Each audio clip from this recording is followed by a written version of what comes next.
दोस्तों, आप आसपास नजर दौड़ाओ, अपने दोस्तों को देखो या कभी किसी सोशल गैदरिंग में या मॉल में देखो, आपको अलग अलग किस्म के लोग आपकी उम्र के मिल जाएंगे।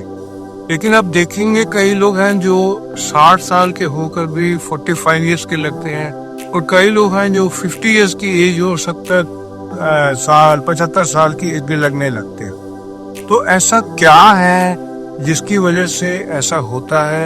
ऐसी कौन कौन सी आदतें हैं जो कि एक पर्सन को यंग और ओल्ड लगने में लुक्स में करती हैं या उनको बीमारियां लेके आती हैं? हम इस पर ये वीडियो बना रहे हैं। ऐसी कौन कौन सी आदतें हैं जो 60 साल के बाद आपको छोड़ देनी चाहिए?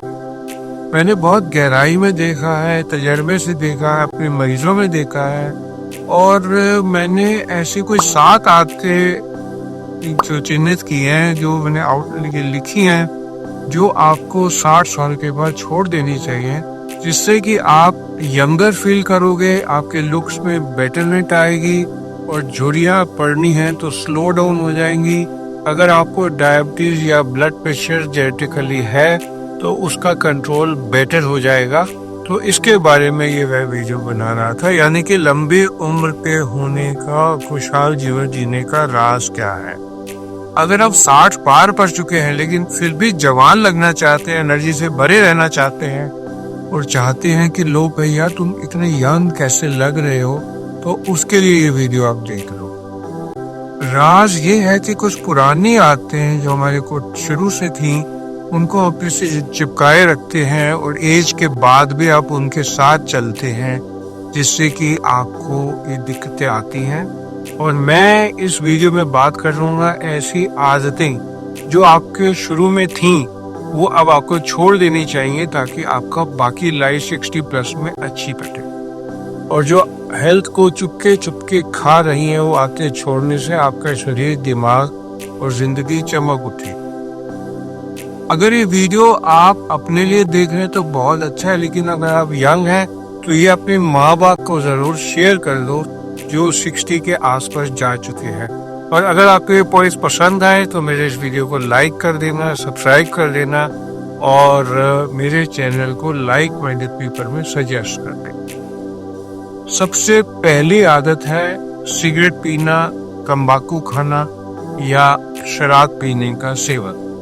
मुझे एक गाना याद आता है, बहुत पहले किसी मूवी में था, जितनी लिखी थी मुकद्दर में हम उतनी पी चुके, जितनी लिखी थी मुकद्दर में उतनी तो हम पी चुके। अब 60 प्लस में अगर आप सिगरेट पीते हैं या टोबैको का सेवन करते हैं या शराब पीते हैं तो ये आदत आपको छोड़ देनी चाहिए। 60 साल के बाद ये जहर आपके फेफड़ों को, आपके दिल को, आपकी हड्डियों को सीधा निकाला बनाता है और स्टडीज कहती हैं कि इसके छोड़ने के बाद 5 साल में आपके हार्ट अटैक का रिस्क आधा हो जाता है। मेरे एक रिलेशन है, उन्होंने 65 की एज में ये छोड़ दिया। आज वो 75 इयर्स के हैं और फिर भी फर्स्ट टाइम घूमते फिरते उनको खांसी वांसी नहीं हुई थी। इसलिए मैं ये बता रहा हूँ कि अगर आप पीते हैं सिगरेट तो आप कहते हैं कि अब मैं क्या छोड़ूं, इतने साल से पी रहा हूं तो नुकसान होगा।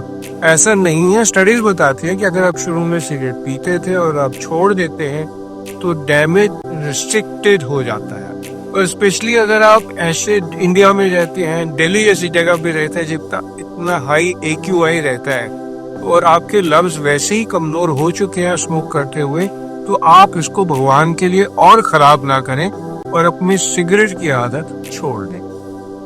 और दूसरी हैबिट है देर तक जागना। जब हम यंग होते हैं, नाइट पार्टीज पर जाते हैं, लेट रात को आते हैं घर में, नाइट शो देखते हैं। आजकल तो खैर PVR का जमाना है, हमारे जमाने में रात को शो जो होते थे 6 से 9 होते थे, फिर 9 से 12 होते थे। तो इस तरह से लोग 12-1 बजे सोने के कई लोग आदी होते हैं। तो देर तक जागना जो है ये भी सेहत के लिए अच्छा नहीं है। अब नाइट शो इतने नहीं होते, लेकिन आजकल टीवी है, मोबाइल है, स्क्रीन टाइम बहुत ज्यादा हो गया है। तो 60 प्लस की उम्र में 7 से 8 घंटे की नींद बहुत जरूरी है। अगर आप नींद पूरी नहीं लेंगे तो डायबिटीज होने का डर रहता है। अगर डायबिटीज है तो कंट्रोल नहीं होगी, ब्लड प्रेशर है तो वो बढ़ जाएगा, और डिप्रेशन भी बढ़ता है, क्योंकि डिप्रेशन का हमारे नींद से बहुत गहरा ताल्लुक है।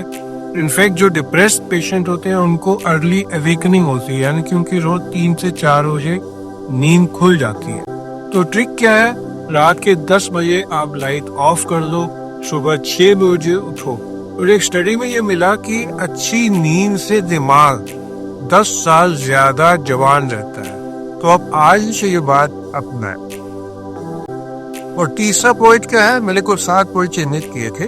थर्ड पॉइंट है कि आप अपने डाइट में नमक और चीनी का खाना कम कर लो। इनफैक्ट आयुर्वेद ने इसको वाइट पॉइजन कहा गया है। चाय में 3 चम्मच चीनी लेते हो, अपनी जिंदगी खराब कर रहे हो। सब्जी में नमक ज्यादा लेते हो, अपनी जिंदगी खराब कर रहे हो। WHO के हिसाब से रोज का 5 ग्राम से ज्यादा नमक लेना उचित नहीं है, यानी कि 1/4 चम्मच हर बार के मील के साथ आप लो। अचार वगैरह का सेवन मत करो, सॉसेज का सेवन मत करो, क्योंकि ये नमक से भरा होता है। और नमक जो है ये हमारे किडनी और ब्लड प्रेशर का दुश्मन है। अगर आप कहेंगे मुझे टेस्ट नहीं आ रहा, तो एक तो आपको टेस्ट डेवलप करना पड़ेगा। दूसरा, आप टेस्ट के लिए नींबू डाल सकते हैं, हरी सब्जियां यूज कर सकते हैं।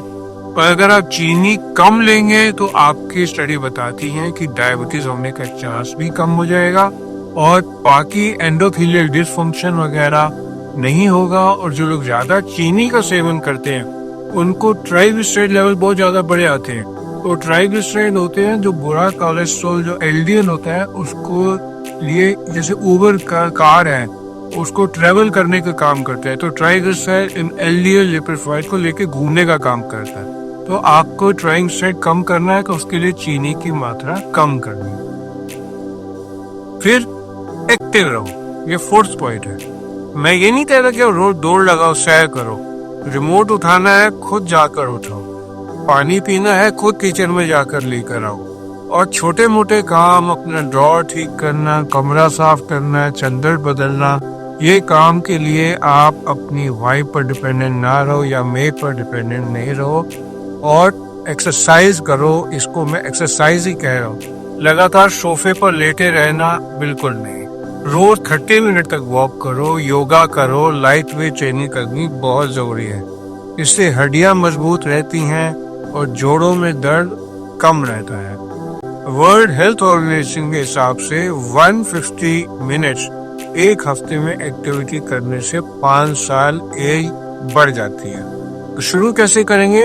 आप पार्क में वॉक करनी शुरू करें। आप ऐसे करें, 10 मिनट रोज वॉक शुरू करें और रोज उसको 1 मिनट बढ़ा दें, सिर्फ 1 मिनट। तो आप नोट करेंगे कि आफ्टर 10 डेज आपका 10 मिनट वॉक रोज बढ़ चुका होगा, यानी कि 10 मिनट से वो 20 मिनट आ चुका होगा। और आप स्टोन एज में जाकर देखो, आज से 1000 साल पहले जब हिस्ट्री नहीं लिखी जाती थी तो आदमी करता क्या था? जब लाइट नहीं होती थी, सूरज डूबता था, सो जाता था, सुबह तड़के उठ जाता था और सारा दिन चलता था। कोई पानी का स्रोत होता था, उसके पास रात को अपने फैमिली के साथ रुक जाता था। तो वॉक हमारे शरीर के लिए बहुत जरूरी है। इससे डिप्रेशन नहीं होता, डायबिटीज नहीं होती, ब्लड प्रेशर जो है वो कंट्रोल में रहता है। फिर अभी तक तो मैंने फिजिकल हेल्थ की बात की, अब मैं बात करता हूँ मेंटल हेल्थ की। अगर कोई पुरानी ग्रीवेंस आपके दिल में किसी के लिए है, अगर आप पुरानी दुश्मनी को पकड़े रहेंगे तो उससे आपका मानसिक हालत ठीक नहीं रहेगी। अब आपकी एज 60 प्लस हो रही है, गुस्सा, जलन या पुरानी रंजिश, रिग्रेट्स, ये सब छोड़ दो। ये सब स्ट्रेस हार्मोन बढ़ाते हैं, ये हमारी इम्यूनिटी को कमजोर करते हैं। और स्टडीज ये प्रूव करती हैं कि फॉरगिवनेस से हार्ट हेल्थ बेटर होती है। हमारे यहाँ शायद जैन धर्म में ये भी है, एक दिन साल में फॉरगिवनेस का, क्या मैं अगर जिंदगी में गलती से भी मैंने कोई किसी का दिल दुखाया है तो मैं आपने क्षमा मांगता हूँ। इस तरीके से आप दुनिया में किसी से भी रिग्रेट्स या ग्रजेस मत रखो। आज किसी से माफी मांग लो या माफ कर लो, आपकी जिंदगी हल्की हो जाएगी। फिर छठा पॉइंट जो मैं सोचता हूँ वो जरूरी है, अकेले रहना। सोशल लाइफ को इग्नोर करना, क्योंकि man is a social animal. मेरी लेट मदर ये कहती थी कि एक आदमी जो है वो सोशल एनिमल है। अगर आप अकेले रह रहे हैं तो जिंदगी बिल्कुल बेकार है। बच्चे अलग हो गए तो आप उदास हो गए, दोस्तों से मिलो, ग्रुप बनाओ, ग्रुप ज्वाइन करो। लोनलीनेस जो है वो डिप्रेशन और डिमेंशिया का रिस्क डबल कर देती है। इनफैक्ट ये आया है कि वेस्ट में, अमेरिका वगैरह में डिमेंशिया का जो प्रेवलेंस है 80 इयर्स प्लस में 10% तक है, क्योंकि वो लोग अकेले रहते हैं। इंडिया में बहुत कम है, क्योंकि हमारे यहाँ गांव में चौपाल का सिस्टम है। आपस में बुजुर्ग लोग बैठते हैं, हुक्का गुनगुनाते हैं, मूड़े पे बैठते हैं, बातें करते हैं। हार्वर्ड की स्टडी कहती है कि अच्छी रिलेशनशिप जो होती हैं वो लंबी उम्र को करने का एक सबसे बड़ा राज होती है। अगर आप लोगों से जाके मिल नहीं सकते तो आप एक व्हाट्सएप ग्रुप बनाओ, अपने दिल की बातें लाइक माइंडेड पेपर में शेयर करो, लेकिन पॉलिटिक्स से दूर रहो। क्योंकि मैंने तजर्बे से देखा है, आप इस उम्र में जाकर किसी के आइडियाज को बदल नहीं सकते। अगर आप पॉलिटिक्स में बातें डालोगे तो उससे आप अनपॉपुलर हो जाओगे। सबसे अच्छा है भगवान से जुड़ जाओ, भजन संध्या में जाओ। फिर अभी तक हमने फिजिकल हेल्थ की बात कर ली, मेंटल हेल्थ की बात कर ली। अब जो 7वां पॉइंट है सबसे इम्पोर्टेंट है, वो है इन सब के चेकअप कैसे करें। आप अपना मेडिकल चेकअप हर साल रेगुलर कराते रहो। अपना ये चेकअप छोड़ो ना, क्योंकि टाइमली डायग्नोज होने से बड़ी बड़ी बीमारियां ठीक हो जाती है, इंक्लूडिंग कैंसर। ब्लड शुगर अगर आपको है होनी शुरू हो रही है, प्री डायबिटिक को टाइमली एक्शन लो। ब्लड प्रेशर है, अगर एक 140/90 से ऊपर जा रहा है, उसको कंट्रोल करो। कोलेस्ट्रॉल को हमेशा ठीक रखो। एलडीएल को हमारे इंडियन सेटअप में अगर आपकी फैमिली हिस्ट्री है तो 100 से ऊपर मत जाने दो। शुरुआती डिटेक्शन से 90% प्रॉब्लम्स सॉल्व हो जाती है। और डॉक्टर अपना दिन से चुनो, ध्यान से चुनो, और एक बार चुनो तो शक मत करो। जो भी आपका डॉक्टर बताता है उस पर फेथ करके चलो। पहले तो चॉइस ऑफ डॉक्टर, आपका दिल कहेगा जो ठीक है वो ठीक है, उसी के पीछे जाओ। और अगर आपने एक बार चुन लिया तो उसकी बातों को फॉलो करो। अगर उसने कहा चेकअप करा और आप नहीं कराते तो आपको लॉन्ग रन में इसका नुकसान हो। तो दोस्तों ये 7 आदतें थी जो आपको अपनानी चाहिए अगर आप एक स्वस्थ जीवन चाहते हैं, अगर आप यंग लगना चाहते हैं, अगर आप चुस्त रहना चाहते हैं।